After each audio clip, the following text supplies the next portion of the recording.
How's it going, everybody? It's KCG Trades here, and we are approaching one of my favorite times in the markets, earnings season. And with the great feedback I got on my last video, I wanted to make another video on how to trade an earnings gap up, or better known as the gap and go strategy, which is a swing or position trading strategy for potentially huge moves. All right, so I want to make sure you guys know exactly how to do this so you can take advantage of it when they occur. And to be clear, this video is only for going long.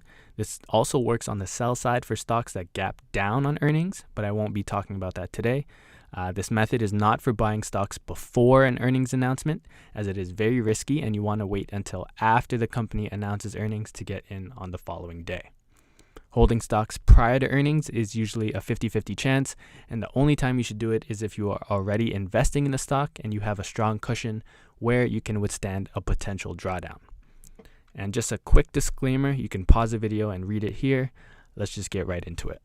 So I have my charts pulled up here, and I want to show you guys the beginning of huge moves usually start with a catalyst. And the best, in my opinion, would be an earnings announcement. And I will show you how to essentially get in these potential huge winners at the beginning of the move, starting with the earnings gap up.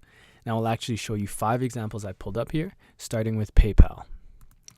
So we have PayPal here. It had a huge earnings gap up back in May and has continued its uptrend since. We also have Sunrun with a earnings gap up back in July and its continued move ever since. We have Snapchat with an earnings gap up back in October, which is the most recent earnings gap up out of these 5 examples, and has continued its move here. It looks to be still beginning its run, consolidating right now.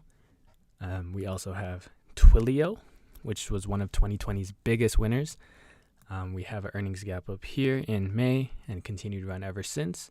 And last but not least, we have Zscaler, another one of 2020's biggest winners, with an earnings gap up in end of May, beginning of June, continued its run ever since.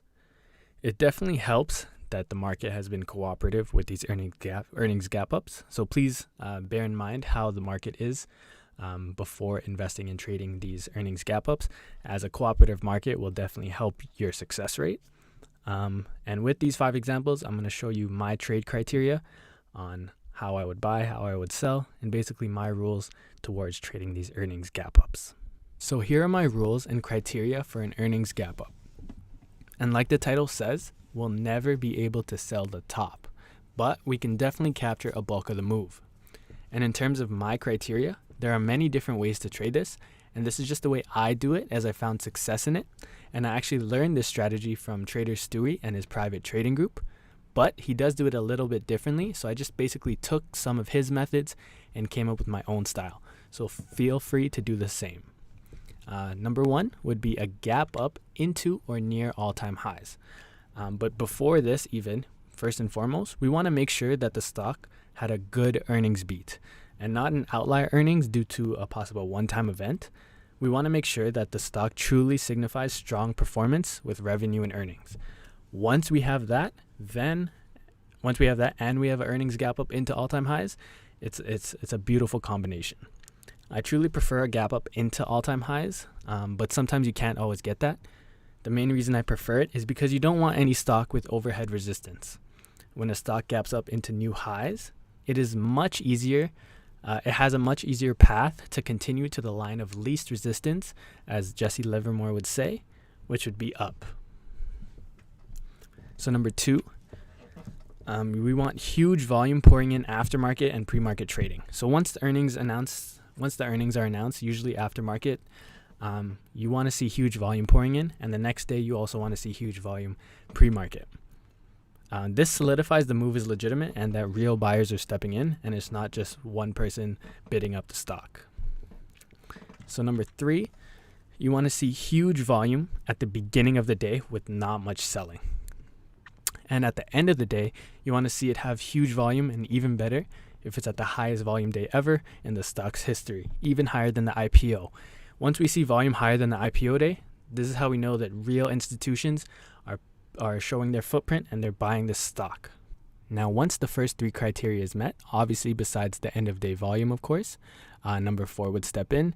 you want to initiate a full or half position 3 to 5 minutes after the open or once the selling dries up and buyers step back in control. The reason for this is with any gap up, there will be profit takers. It is inevitable, but if there is huge demand for the stock, the selling will be very short-lived and the institutions will be buying it up and you will see their footprint. So you just want to follow their footprint and ride the wave with them.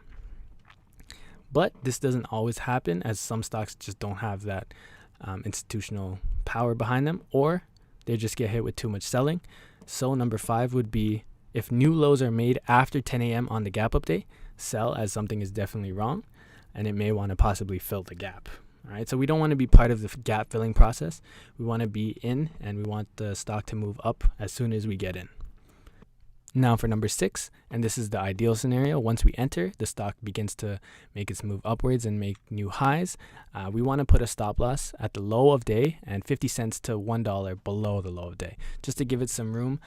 As the next couple of days, it could have some pullbacks, just consolidations. So we don't want to get stopped out if it decides to retest the low of the gap. And number 7, once the stock really gets going, you want to give it time to make its full move. So I would definitely recommend using the weekly charts and the 10 weekly EMA to determine your selling. Obviously, sell rules differ with everyone, but this can definitely assist you with your process. So this is my process and this is my criteria. So let's take a look at these rules with the examples in PayPal, Sunrun, Snapchat, Twilio, and Zscaler. So I have my charts pulled up here and I have Zscaler to begin as an example. I'm going to show you step by step, as mentioned, on how I would initiate and manage these positions. So number 1 would be a gap up into or near all-time highs, as we see here with Zscaler. It's gap up at the end of May. It did not gap up, unfortunately, into all-time highs, but what it did do is gap up near all-time highs, which is great to see. And actually at the end of the day and throughout the day, it made new highs constantly and ended the day at all-time highs. So that was great to see. Number 2, we want huge volume pouring in aftermarket and pre-market trading. I can't unfortunately show you that, but it did have strong volume patterns, which is why I kept this stock on my radar. Number 3, huge volume at the beginning of the day with not much selling. As we see here, the stock opened around $87 and only went to $85.50, which was actually at the beginning of the day. So once the gap up occurred, there were those people who took their profits, but that quickly got bought up by the institutions, and which is why I got excited and actually initiated my position around the 88 level. So I put my stop loss at 50 cents below the low of the day, which was $85. So my risk was only $3 per share. And at the end of the day, I was already up $10 per share, which is over 3-to-1 risk to reward ratio. But like I said, this is a swing position trading strategy, so we want to capture the bulk of the move. And as we see here, a huge bulk occurred. So all of my criteria was met, which is why I was really excited with this stock. No new lows were made after 10 a.m. And after the move up, like I said, it would have definitely been hard to hold this position because it did go below the 50-day, did consolidate here, and it actually made a new earnings gap up recently in December. We see huge volume pouring in again into all-time highs, so that was beautiful to see, and it's continuing here. I did actually exit my position using the weekly charts, the 10 EMA. I do believe I exited around, if I'm not mistaken, either here or here. I was shaken out. I don't regret it. I do wish I could have done a little better, as a double bottom actually occurred. I could have stayed into this position and possibly added on the new gap up. But obviously mistakes happen. No one's perfect, especially not me. I'm nowhere close to perfect. But I did capture a bulk of the move, entering around the 88 level and exiting around the 145, 150 level. So almost a double my money for me in a couple of months. Can't complain with that. So that was Zscaler, and I'm going to move on to my next example, which is Twilio. So if we have Twilio pulled up here, this was one of the most beautiful earnings gap ups and earnings gap ups examples you could ever find. So for my criteria in beginning of May, number 1, gap up into or near all-time highs. This one actually gapped up into all-time highs, which was beautiful to see. It had huge volume pouring in aftermarket and pre-market trading, which was why this was on my radar. Number 3, huge volume was pouring in, and actually no selling even occurred. As we see here, it opened at 152.11 and did not even drop just a little bit. Once it opened, it just continued its rampage up. And I was able to get in my position about 3 minutes after the open, as I noticed no selling was taking place. I wanted to get in the action because huge volume was pouring in, first and foremost, and no selling occurred, which showed me that this had huge potential winner signals. So once I got in, I initiated my full position, and no new lows were made after 10 a.m. No new lows were made at all, so that was another great sign. And I put my stop loss 50 cents below the low of the day, so I had my stop loss around 151-ish. And for the sells, this was something I really struggled with. I could have had a much bigger move if I was really paying attention to how I was selling this, but we all make mistakes. I did use the 10 EMA, which was my criteria for it. So I actually sold after the gap up. I do believe I sold around, near the end of August, around the 240 level. So I did make quite a bit of money, but not as much as I could have, as now it's in the 400s. Once again, there's no perfect way to sell the top. There was a lot of shakeouts that happened with this stock, and looking at it from the weekly chart, I could have used the 21 EMA as my stop loss, trailing stop. Would have probably still been in this stock, but hindsight's always 20/20. I did capture a good move, which I'm proud of. Definitely could have captured more. All right, so that was Twilio, and the next stock I have is Snapchat. So this was one of the more recent earnings gap ups that we have had. In October, I actually did take a position in this myself, and there were huge characteristics that were hard to ignore. Number 1, gap up into or near all-time highs. This one was a gap up into all-time highs, which was beautiful to see. And the volume patterns were ridiculously high in pre-market and aftermarket trading, which really kept this on my radar. Number 3, huge volume at the beginning of the day with not much selling. There was a bit of selling, profit taking at the beginning of the day. It opened around the 35 level and went down to 34.50, so not much selling, and it quickly got bought up, which made me initiate my position around the 35 level. And at the end of the day, we had one of the highest volume bars ever. And if I'm not mistaken, I do believe Snapchat on this day was the highest volume day ever, around 250 million shares, which shows you institutions are showing their footprint. So I did put my stop loss around 50 cents below the 34 level. So 34 level was my stop loss. And I had ridden the wave up until last Friday, actually. So I actually did sell on this drop here. I could have waited until the weekly hit the 10 EMA. The reason I did sell it because there was relative weakness with the stock. It went into all-time highs and quickly dropped below the 10 and 21 EMA. I also wanted to raise some cash as sentiment is getting a little frothy, but this was just my opinion. I could definitely easily get back in the stock once the consolidation pattern ends. But for me, I got a big portion of the move, 35, sold in the 52 level, so almost 50% of my money, a little bit less than 50% in a couple of months. Can't complain as well. But yeah, Snapchat had definitely strong characteristics. So the next stock I have is Sunrun. All right, so with Sunrun, I actually did not take a position in this myself. Neither did I take a position in PayPal, which is the next example I'm going to show. But for these two, it is something we could definitely study, as it did show characteristics of great winners stemming from an earnings gap up. So let's start with Sunrun.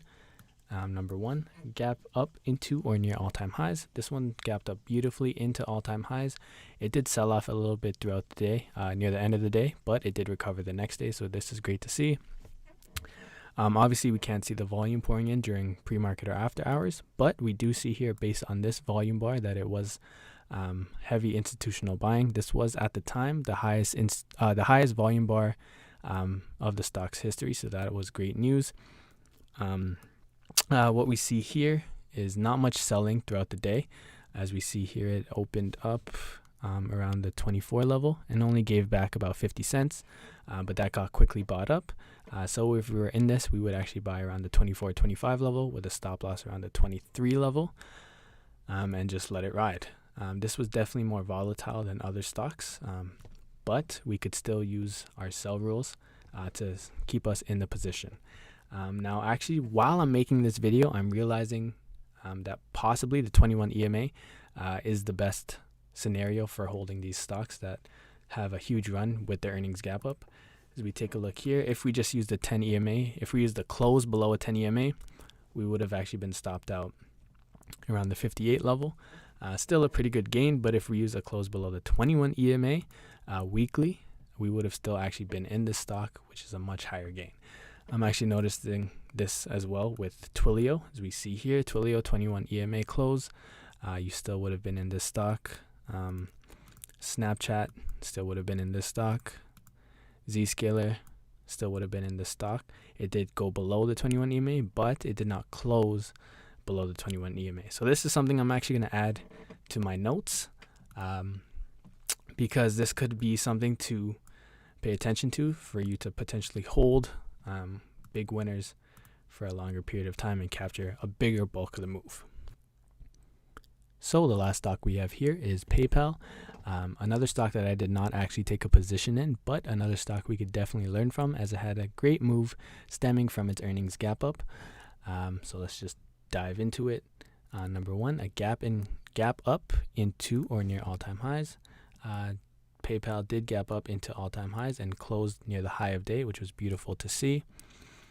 And the volume bars was also beautiful. It's around the 35 million shares traded that day. This wasn't the highest of all time, but this was one of the highest ever for the stock, which was great to see as well. In regards to selling, there wasn't much selling. As you see here, it opened around the 140 level, and it only dipped to around the 139 level. So only gave back $1, but that quickly got bought up. So once you see that, through the intraday charts, you would go long above the 140 level with your stop loss below the 139 level and just let it ride. I don't believe after 10 a.m. this stock made new lows. As we see here, the stock continuously made new highs throughout the day. And how we would play this in regards to our selling, once we initiate our full position, we would just look at the weekly charts. And like I said, something I'm deeply realizing is a 21 EMA might be a perfect play to use as your trailing stop loss in an earnings gap up play. If we use the close below the 10 EMA, we would have been stopped out around the 180 level. But if we use a close below the 21 EMA, as mentioned in the other stocks, we would actually still be in the stock, and it's currently around 240, and we would still be in it.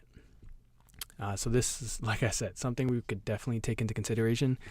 Something new I learned that I never even paid attention to before. So I'm glad I actually made this video, as I'm becoming a better trader just by looking at this. Obviously, it's not going to work every single time with every single stock, but we see here, these are just 5 examples of how you could capture huge moves by using the 21 EMA or even the 10 EMA if you're a more active trader. 21 EMA to capture the large bulk of the move. With that being said, that is pretty much it for the day. If you like this video, please comment, like, subscribe, share with your friends and family. Thank you very much for watching, and have a great one.